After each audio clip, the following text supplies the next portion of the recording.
On today's episode of the Cryptoverse, the London police investigate OneCoin. Bitcoin's segregated witness update is due to be released after long testing. The Apple App Store approves the Jax wallet integrating Steem, Lisk and digicash. And Otica.tv wants to take on YouTube Red and Twitch by using Bitcoin for a streaming service.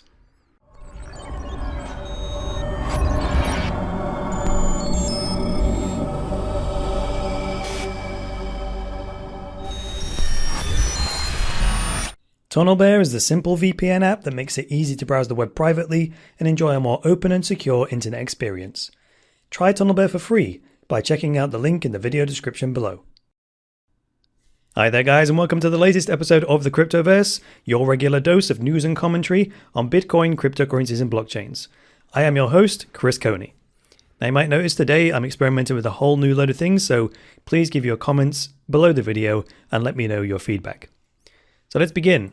First story today is from CoinDesk. It says the London police are investigating OneCoin cryptocurrency scheme. It says the London police are investigating a digital currency scheme widely believed to be fraudulent. Now, I have seen a lot of stuff about OneCoin. I haven't actually looked into it myself, but the only thing I've ever heard about OneCoin is that it's fraudulent, right? So, I mean, that doesn't mean it's true. It just means that's all I've ever heard about it. All the hype about it is purely to do with the fact that people think it's fraudulent. So this article says OneCoin, promoted as a digital currency investment opportunity, was cited as a risk to consumers this week by the UK Financial Conduct Authority, which is the UK FCA. And it says critics have gone so far as to argue that OneCoin as a currency doesn't even exist, which is interesting. And so now this is under the scrutiny of an official financial services body in the UK. And then it says, though unconfirmed, financial watchdogs in Germany and Bangladesh, among other countries, are believed to be investigating the issue further. So OneCoin is coming under some serious scrutiny from the mainstream financial system and regulators.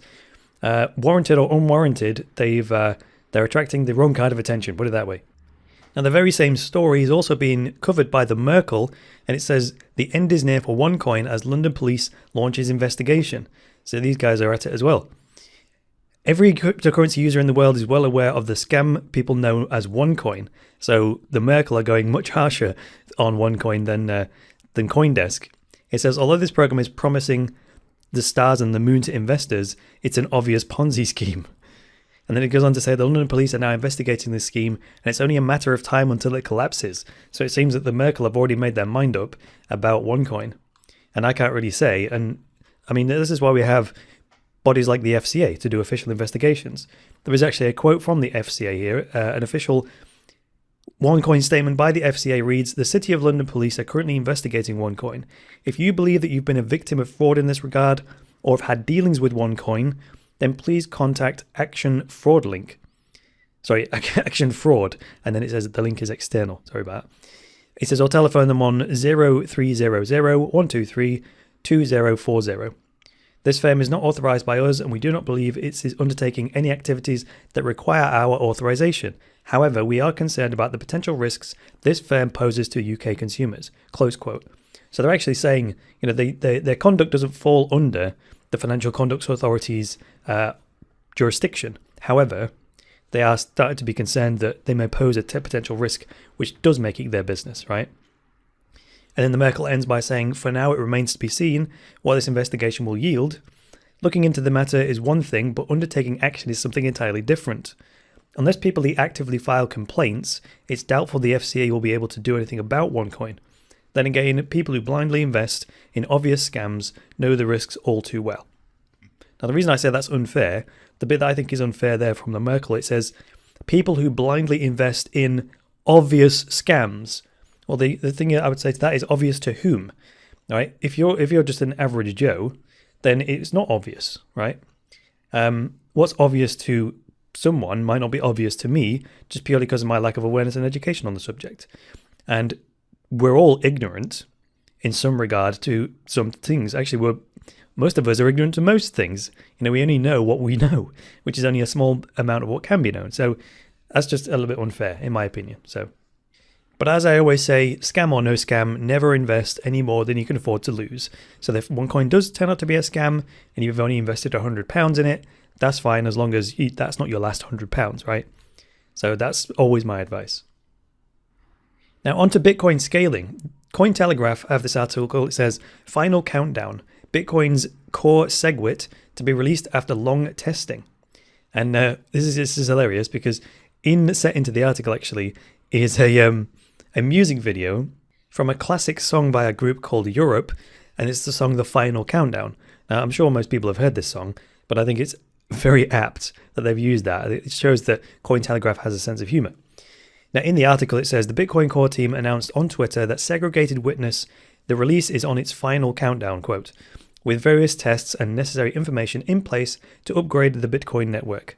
So Segregated Witness is Bitcoin Core's solution to the scaling and the number of transactions that the network can handle, right?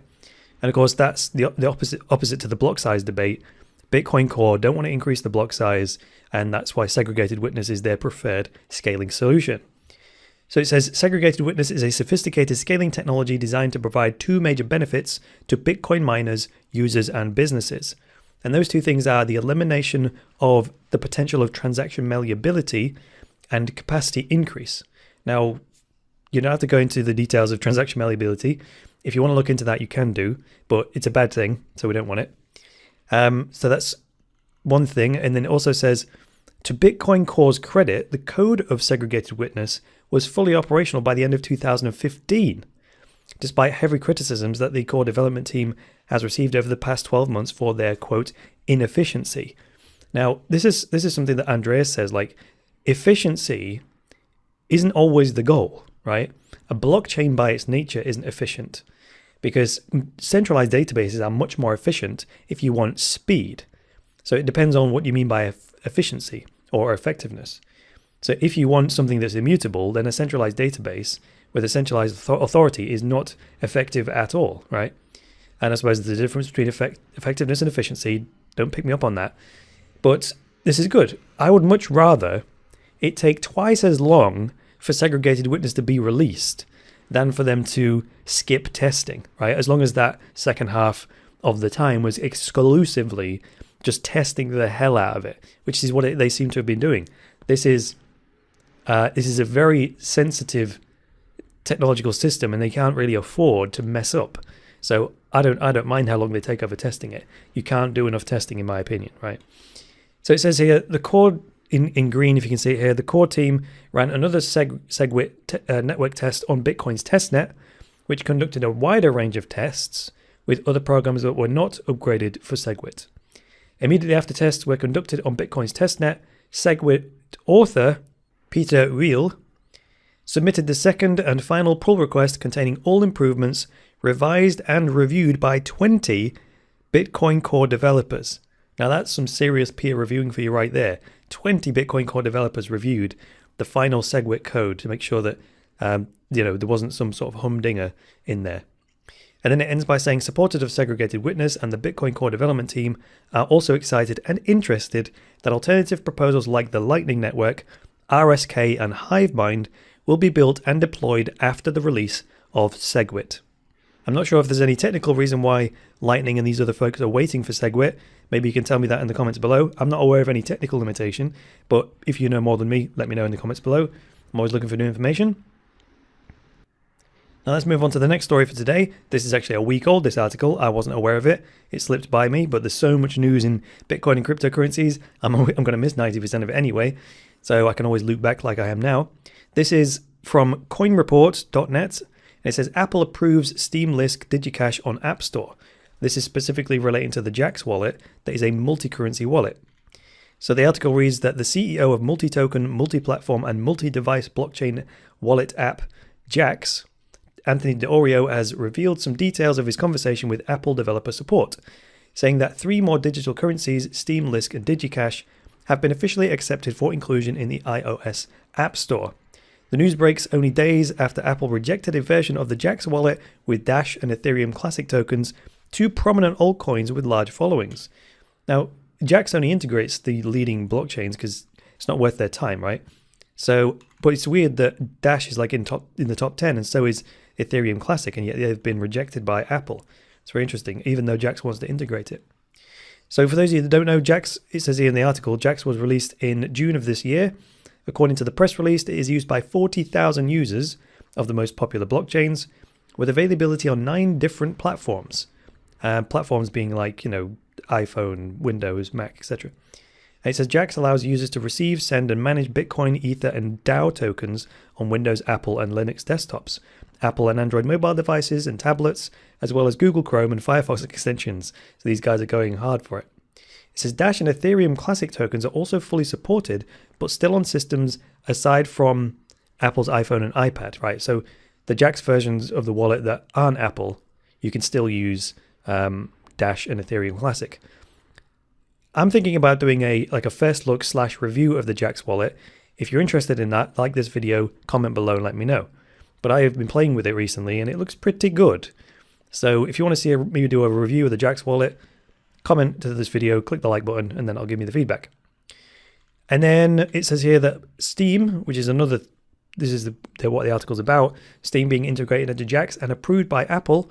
For those of you that don't know, Steem is the token and the blockchain database that powers decentralized social media platform Steemit, with approximately 80,000 registered users. It's growing quite well. And then the other one was Lisk. It says Lisk is the cryptocurrency that underpins the decentralized blockchain application platform of the same name. And these two guys are definitely in the top 10 or the top 20. And my last bit of news today again comes from the Merkle. This article says Bitcoin tips are being integrated into a new streaming platform, and it's called Otica.tv. The article reads that Twitch is the #1 platform for streamers and enthusiasts to hang out and meet. Otica.tv wants to take this concept one step further by integrating Bitcoin tips and other interesting features. But it also says Twitch even added an art category, as well as a podcast area, both of which are live streamable as well. Now, although Twitch has some level of Bitcoin integration, mostly for subscriptions, it does not accept anything other than PayPal to tip content creators. The article says this is rather odd, considering it wouldn't take them anything extra to apply all subscription methods to tipping as well. Yes, it's a good point. The article also says the new platform is going to look well beyond game streaming, and they also want to focus on tutoring classes in gambling. Now that's of interest to me. Now I would love to do live streamed, classes for Bitcoin, cryptocurrencies, and blockchains. Now you could argue there's platforms out there to do that now, yeah, whatever. But this is a dedicated all-in-one solution for me to live stream them and be tipped or paid for with Bitcoin and all that kind of stuff as an out-of-the-box solution, rather than me having to use all my technical skills to build a system to do all of those things. And then the article says, unfortunately, they are often hindered by traditional payment methods which do not offer a global appeal. And then it also says, it says that people are consuming more and more content over the internet, and that creates more opportunities for more content creators to earn money. And then the article ends by saying, while this is going to boost Bitcoin awareness, at the same time, it will take a lot more for people to switch from the platforms that they know to a different offering that works with a cryptocurrency that they may never have even used before. Yeah, so it might be good for the content creators, but really, the economy is bottom up. It's the consumers that have all of the power. So if it's less convenient for them to move over to Otica.tv, how are you going to get all the Twitch people to come over? And the thing that always worries me about this, it would worry me if I was setting up a rival to Twitch, for example, is that they've already got the market. And more importantly, they've already got all the users. So what if my little nascent startup is bootstrapping and I'm working away, and one day Twitch decides to just provide exactly the same payments and tipping solution that I am using? I'm dead. And the next day I'm dead. You know what I mean? That's the risk of going up against an incumbent. Unless there's a significant unique selling point that they cannot copy, then fine. But if all you're doing is duplicating Twitch, and saying, well, you can tip with Bitcoin, that's too easy for them to copy, right? And that's the thing that would worry me about going up against an incumbent. So that's just my 2 pence worth. All right, that's going to do it for today's edition of the Cryptoverse with me, Chris Coney. Please let me know what you thought of this new format in the comments below. Like the video if you like it, dislike it if you disliked it. Please support the Cryptoverse by subscribing by going to cryptoversity.com/podcast. You can subscribe to the audio version on iTunes, Stitcher, Google Play. You can subscribe to the video version on YouTube. Now, to support the Cryptoverse financially, you can send us a Bitcoin tip to the address on that page. You can click through to the Steem network and upvote this episode to give us some money without actually costing you anything. Or if you'd like to visit our merchandise store, you can go to the merchandise store on cryptoversity.com, buy yourself a t-shirt or an iPhone case that's got the Cryptoversity branding on it. That kind of thing helps us out a lot. Finally, if you would like more structured information on Bitcoin, cryptocurrencies, and blockchains, head over to the courses section and buy yourself an online course. All right, that's all for today, guys. So until tomorrow and the next episode of the Cryptoverse, it's me, Chris Coney, saying bye for now.